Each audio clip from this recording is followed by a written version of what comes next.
Bon, salut à tous. Alors on se retrouve après le générique sur les masques de luminosité.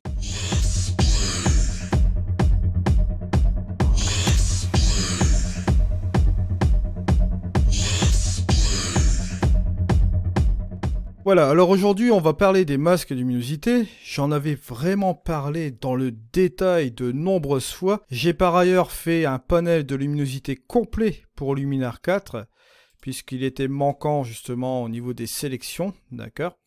Mais là, il est disponible grâce à un pack que j'avais fait qui est disponible sur mon site internet. Je vous invite par ailleurs à aller chercher mon pack sur mon site internet, hein, d'accord ? Il est divisé en code parties, ok ? Et je vais vous expliquer un petit peu le principe de la luminosité.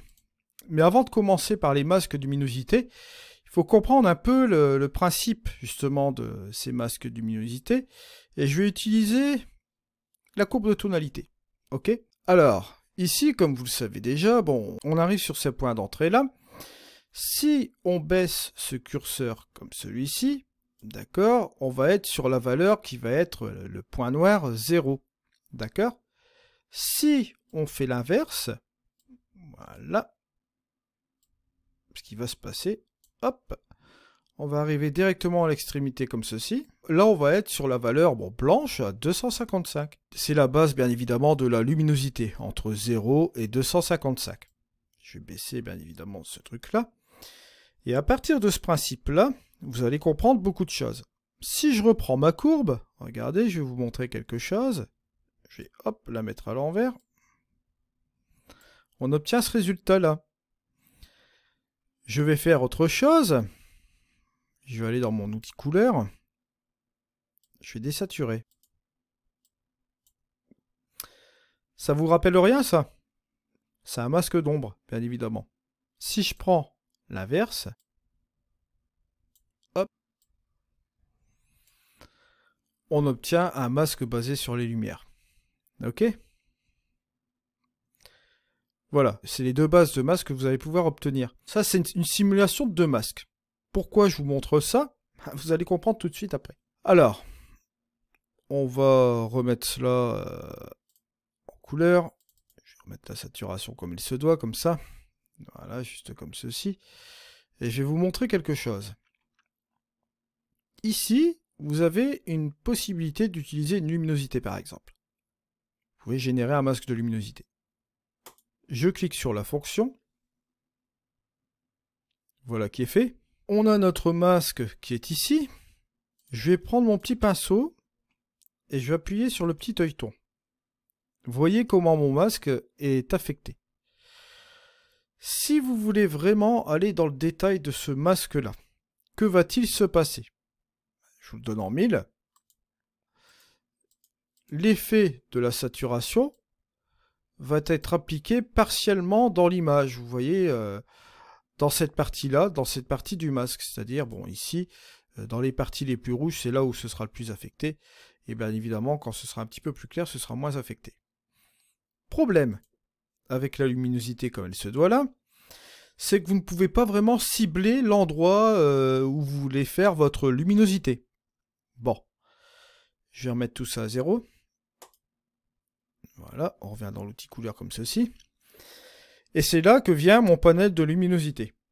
Bon, je vous explique l'astuce. Vous allez aller dans les calques et vous allez générer un calque de réglage.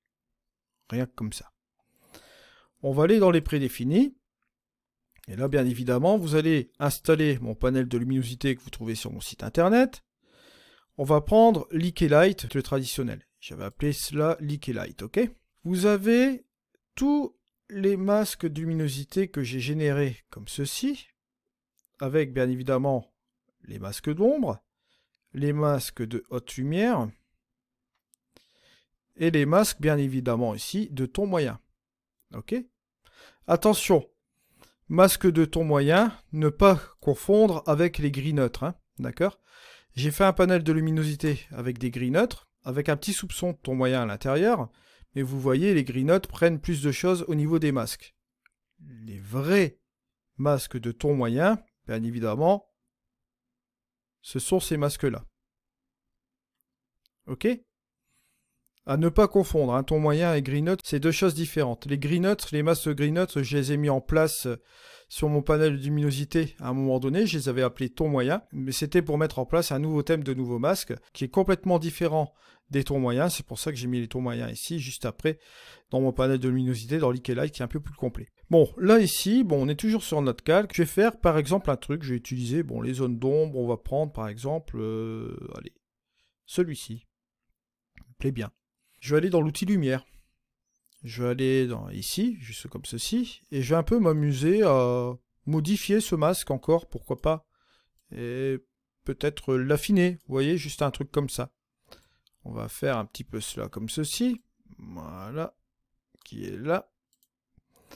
Là, je vais monter mon exposition, mais ça va avoir tendance à baisser la luminosité. Pourquoi?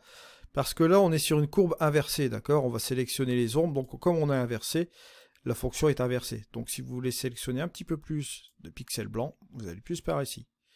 On va sélectionner celui-ci, ok? Une fois que j'ai fait cela, je vais dans mon modifier masque et j'applique la luminosité, ok? Que s'est-il passé?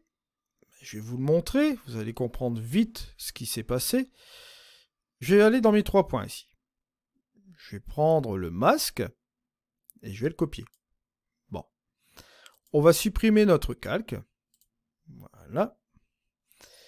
On va repartir par exemple, bon, allez. On va pas chipoter. On va pas aller dans les créatifs. Je vais là. Je vais aller dans... Allez, dans l'outil couleur. Allez. Je vais prendre mon petit pinceau qui est là. Je vais donner un coup de pinceau. Pourquoi? Pour faire apparaître ce petit carré que vous voyez ici. Je fais un clic droit. Et je colle le masque qui reste en mémoire. Ok? Juste comme ceci.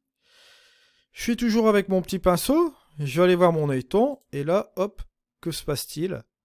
Vous voyez que mon masque que j'ai sélectionné auparavant, hein, dans ces trucs-là, puis que j'ai modifié, quand j'ai appliqué la luminosité sur ce masque en noir et blanc, lui, il s'est concentré sur le masque en noir et blanc, il m'a appliqué le masque que je voulais. Comme ça me permet de cibler l'endroit où je veux affecter mon effet. Et là, regardez ce qui est en train de se passer. Je vais utiliser ma couleur, je vais monter la vibrance par exemple, ça va s'appliquer simplement dans le masque. Si je monte la saturation, c'est pareil. Vous voyez? Si je fais la différence, regardez, avant, après, ça se fait légèrement, parce que j'ai pris le masque qu'il fallait, parce que le masque de luminosité, regardez, si je supprime le masque, par exemple, que là je fais effacer, vous voyez ce que ça donne. Hein.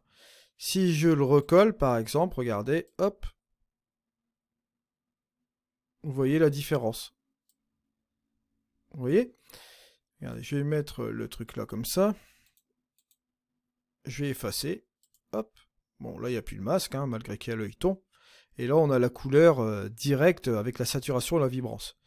Si je colle mon masque, hop, voilà. Et là, j'ai enlevé le masque, enfin l'œilleton.